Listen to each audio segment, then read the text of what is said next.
اللهم صل على سيدنا ومولانا محمد وعلى سيدنا علي وسيدتنا فاطمة وسيدتنا زينب وسيدنا حسن وسيدنا حسين. اعوذ باللہ من الشیطان الرجیم. بسم اللہ الرحمن الرحیم. الحمد للہ رب العالمین والصلاة والسلام علی اشرف الانبیاء والمرسلین واہل بیتہ الطیبین الطاہرین المعصومین. اما بعد. سورہ براءت آیت نمبر 55 سے آیت نمبر 61، 55 سے 61. پہلی آیت جو صفحے پر ہے، پروردگار عالم اس غلط فہمی کو دور کر رہا ہے کہ جو ظاہری اعتبار سے بہت سے افراد کو حتیٰ کہ صاحبان ایمان کو بھی ہونے لگتی ہے کہ اگر کسی کے پاس مال کی کثرت دیکھی، اولاد کی کثرت دیکھی، تو یہ سمجھا کہ یہ یقیناً پروردگار عالم کے نزدیک کوئی مرتبہ رکھتا ہے، تبھی تو پروردگار نے اس کو اتنا مال عطا کیا ہے، اتنا ہیومن ریسورس عطا کیا ہے. ارشاد ہوتا ہے فَلَا تُعْجِبْكَ أَمْوَالُهُمْ وَلَا أَوْلَادُهُمْ، تمہیں ان کا مال اور ان کی اولاد یہ حیرانی میں مبتلا نہ کرے، یعنی اس کو دیکھ کر تم کوئی غلط ایکویشنز قائم نہ کرو، یہ خدا سے قربت کی دلیلیں نہیں ہیں. انما یرید اللہ لیعذبہم بہا فی الحیات الدنیا، ارادہ پروردگار، ارادہ خدا صرف اتنا ہے کہ اس کے ذریعے سے انہیں دنیا میں بھی عذاب دے اور اس طرح سے ان کی جانیں نکلیں انتہائی مشکل کے ساتھ جبکہ وہ حالت کفر میں ہو. وَتَزْهَقَ أَنفُسُهُمْ وَهُمْ كَافِرُونَ، کفر کی حالت میں ان کی جانیں انتہائی صعوبت کے ساتھ انتہائی مشکل کی حالت میں نکلے، یعنی وہ جو سکرات موت کی جو کیفیت ہے وہ ان کے اوپر پوری طرح سے طاری ہو. یعنی یہ جو ان کا دنیاوی مال اور دولت وغیرہ ہے، یہ عذاب ہی کی ایک شکل ہے جس سے ان کے معاصی میں، ان کے گناہوں میں اور اضافہ ہوتا ہے اور وہ دنیا سے جاتے وقت پورے عذاب آخرت کے مستحق ہو کر جاتے ہیں. وَيَعْرِفُونَ بِاللَّهِ، وہ اللہ کی قسمیں کھا کر کہتے ہیں انہم لمنکم، کہ یقیناً وہ تم میں سے ہیں، وما ہم منکم، اور وہ تم میں سے نہیں ہیں، ولکنہم قوم یفرقون، مگر یہ لوگ ایسے ہیں کہ جو ڈرتے رہتے ہیں، خوف زدہ ہوتے ہیں. منافقت ہے، دل میں تو ایمان ہے نہیں، ڈر یہ لگتا ہے کہ کہیں ایکسپوز نہ ہو جائیں، تو اس سے بچنے کے لیے وہ اپنے آپ پر نقاب اسلام ڈالے رکھتے ہیں اور پھر ان کو قسمیں کھانے کی ضرورت پڑتی ہے تاکہ دوسروں کو یقین دلا سکیں کہ یہ لوگ بھی مسلمانوں ہی کی جماعت میں شامل ہیں. لو یجدون ملجأ او مغارات او مدخلا، اگر ان کو کوئی جائے پناہ مل جائے، کوئی غار مل جائے یا کوئی داخلے کی جگہ مل جائے، لولوا الیہ وہم یجمعون،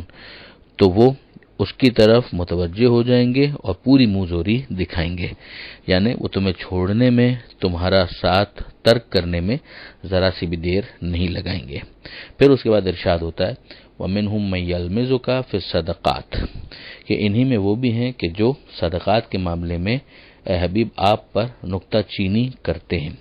فَإِنْ أُعْطُوا مِنْهَا رَضُوا، اگر اس میں سے کچھ ان کو دے دیا جائے تو راضی ہو جاتے ہیں، خوش ہو جاتے ہیں. وَإِنْ لَمْ يُؤْتَوْا مِنْهَا، اور اگر ان کو نہ ملے اس میں سے اذا هُمْ يَسْخَطُونَ، تو انتہائی غصے میں آ جاتے ہیں. اب اس کے حوالے سے ایک واقعہ بھی ملتا ہے کہ کسی شخص نے تقسیم کے موقع پر، جبکہ پیغمبر اکرم صلی اللہ علیہ وآلہ وسلم صدقات وغیرہ تقسیم کر رہے تھے، تو اس نے آ کر یہ کہا کہ اے دل یا رسول اللہ، اے اللہ کے رسول ذرا انصاف کریں. پیغمبر اکرم صلی اللہ علیہ وآلہ وسلم نے صرف اتنا فرمایا کہ وائے ہو تجھ پر، اگر میں انصاف نہیں کروں گا تو اور کون کرے گا. جس کے بعد پھر پیغمبر اکرم نے یہ بھی بتایا کہ یہی وہ لوگ ہیں جو بعد میں خلاصتاً کہ خوارج بنیں گے اور حضرت علی علیہ السلام کے مقابلے پر آئیں گے، اور جنگ نہروان میں ان کا مقابلہ حضرت علی علیہ السلام سے ہوا بھی اور وہ قتل ہوئے. لیکن یہاں پر ان کی اس نکتہ چینی کے ذریعے سے بتایا گیا کہ بہرحال اس طرح کے افراد بھی اس معاشرے کے اندر موجود تھے کہ اگر ان کو دے دیا جائے تو خوش ہو جاتے ہیں، راضی ہو جاتے ہیں، اور اگر نہ دیا جائے تو غصے کا اظہار کرتے ہیں، یہاں تک کہ پیغمبر اکرم صلی اللہ علیہ وآلہ وسلم پر خلاف عدالت عمل انجام دینے کی تہمت لگاتے ہیں. آگے پروردگار عالم اسی پر مزید تبصرہ کرتے ہوئے ارشاد فرماتا ہے کہ وَلَوْ أَنَّهُمْ رَضُوا مَا آتَاهُمُ اللَّهُ وَرَسُولُهُ، اگر یہ لوگ راضی رہتے اس پر کہ جو اللہ نے عطا کیا اور اللہ کے رسول نے عطا کیا. وقالو، اور یہ کہتے کہ حسبنا اللہ، کہ ہمارے لیے اللہ کافی ہے،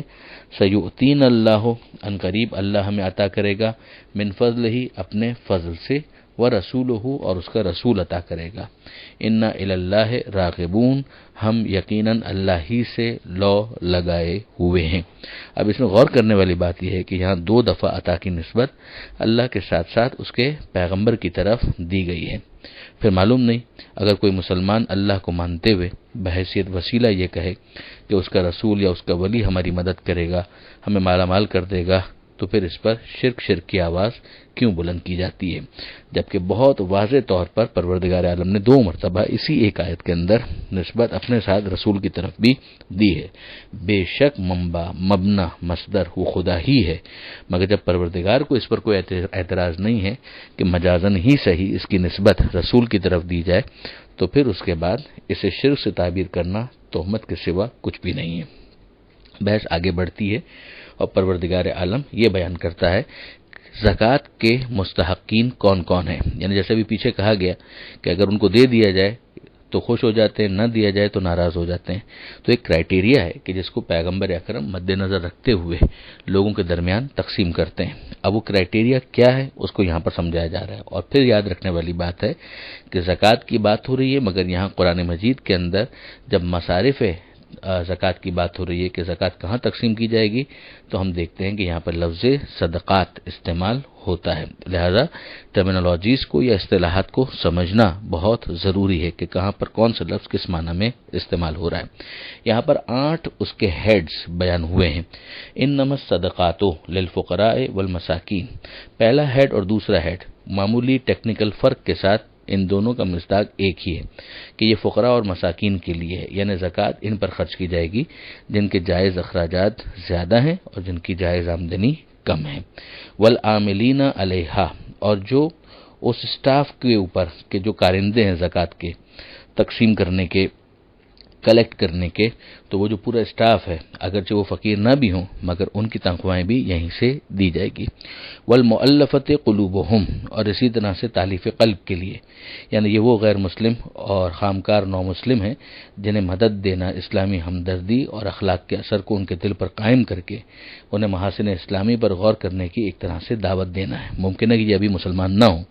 لیکن اگر ان کے اوپر خرچ کیا جائے تو امکان ہے کہ یہ اسلام کے بارے میں غور کریں گے اور اس طرح سے مسلمانوں کی صف میں شامل ہو جائیں گے، تو ان کے اوپر بھی مالی اعتبار سے خرچ کیا جا سکتا ہے۔ یہ جتنی 8 چیزیں جو بیان کی جا رہی ہیں اس میں یہ واحد وہ ہیں کہ جن کا مسلمان ہونا ضروری نہیں ہے، اور پھر رقاب، اور اسی طریقے سے غلاموں اور کنیزوں کی گل و خلاصی کے لیے، یعنی غلاموں کو آزاد کرانے کے لیے، کنیزوں کو آزاد کرانے کے لیے، وفی سبیل اللہ، اور پھر اس کے بعد کہا گیا والغارمین وفی سبیل اللہ، غارمین کے لیے یعنی قرض داروں کی قرض کی ادائیگی کے لیے، وفی سبیل اللہ، اور اللہ کی راہ میں، جس میں تو بڑی وسعت ہے، اس میں اسپتال بھی آ جائے گا، کنویں کھدوانا بھی آ جائے گا، دینی مدارس کی تعمیر بھی آ جائے گی، ایجوکیشن کو عام کرنا بھی آ جائے گا، یہ سب چیزیں اس وسیع ہیڈ میں شامل ہو جائے گا۔ وہ ابن سبیل، اور اسی طریقے سے پردیسی مسافر، کہ ایک شخص ہے اگر وہ اپنے وطن کے اندر کھاتا پیتا بھی ہے مگر کسی وجہ سے سفر کی حالت میں اس کا نان و نفقہ، اس کے جو زیادہ سفر ہے وہ ختم ہو گیا اور وہ فی الحال ٹیمپرری طور پر صحیح مگر پریشان ہو چکا ہے، تو زکوٰۃ سے اس کی مدد بھی کی جا سکتی ہے۔ فقراء، مساکین، کارندے یعنی اسٹاف، ان لوگوں کی تعلیف کے لیے کہ جن کے بارے میں امکان ہے کہ کافر ہونے کے باوجود مسلمان ہو سکتے ہیں، اسی طرح غلام کنیزوں کو آزاد کرانے کے لیے، قرضوں کی ادائیگی کے لیے، فی سبیل اللہ، اور پردیسی مسافر۔ یہ 8 ہیڈز یہاں پر بیان کیے گئے۔ فریضۃ من اللہ، یہ اللہ کی طرف کا ایک لازمی فریضہ ہے، ایک قانون ہے۔ واللہ علیم حکیم، اور اللہ علم رکھنے والا ہے اور حکیم بھی ہے، صحیح کام کرنے والا۔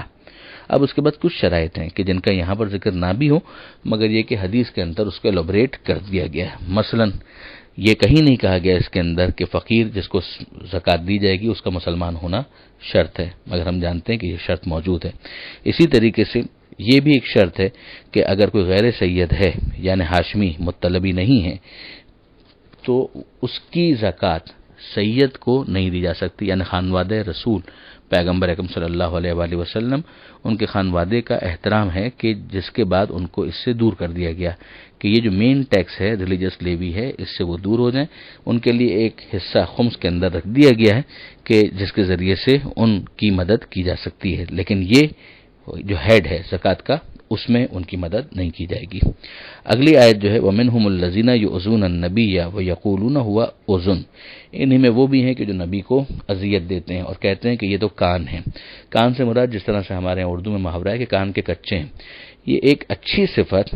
بظاہر اگر دیکھیں تو اس کو اس طریقے سے پریزنٹ کیا گیا، یعنی کسی کا اچھا لسنر ہونا، گڈ لسنر ہونا. یہ تو لیڈرشپ کی کوالٹیز میں سے ہے کہ اگر کوئی اچھا لیڈر ہے تو اس کو اچھا لسنر ہونا پڑے گا، اسے تحمل کے ساتھ دوسروں کی بات سننی پڑے گی. اس کو ان لوگوں نے رسول اللہ صلی اللہ علیہ وآلہ وسلم کے حوالے سے ایک نیگیٹو پروپیگنڈے کی شکل دے دی کہ آپس میں بات کرتے ہوئے یہ کہنے لگے، کسی نے کہا کہ تم یہ باتیں کر رہے ہو، ایسا نہ ہو کہ محمد کو پتہ چل جائے صلی اللہ علیہ وآلہ وسلم. تو دوسرے نے کہا کہ پتہ چل گیا تو کیا ہوا، میں وہاں پر جا کر صفائی دے دوں گا اور وہ میری بات مان لیں گے. یعنی اگر کسی کی بات کو فیس ویلیو کے اوپر قبول کر لیا جائے اور اس کو شک کی نظر سے نہ دیکھا جائے اور اس کو لسن کیا جائے، اس کی بات کو توجہ سے سنا جائے، تو یہ ان کی نظر میں ایک بری صفت ہے. پروردگار فرماتا ہے قل اے حبیب کہہ دیجئے اذن خیر لکم، کہ یہ کان کا اس طرح سے ہونا، کان ہونا، اچھا سننے والا ہونا، یہ تمہارے لیے بہتر ہے. یؤمن باللہ و یؤمن للمؤمنین، وہ اللہ پر بھی ایمان رکھتا ہے اور مومنین کی بات کو بھی باور کر لیتا ہے. وہ رحمت للذین آمنوا منکم، اور تم میں سے وہ لوگ جو ایمان لائے ان کے لیے یہ سراپا رحمت ہے. والذین یؤذون رسول اللہ، اور وہ کہ جو اللہ کے رسول کو اذیت دیتے ہیں، لہم عذاب علیم، ان کے لیے دردناک عذاب ہے.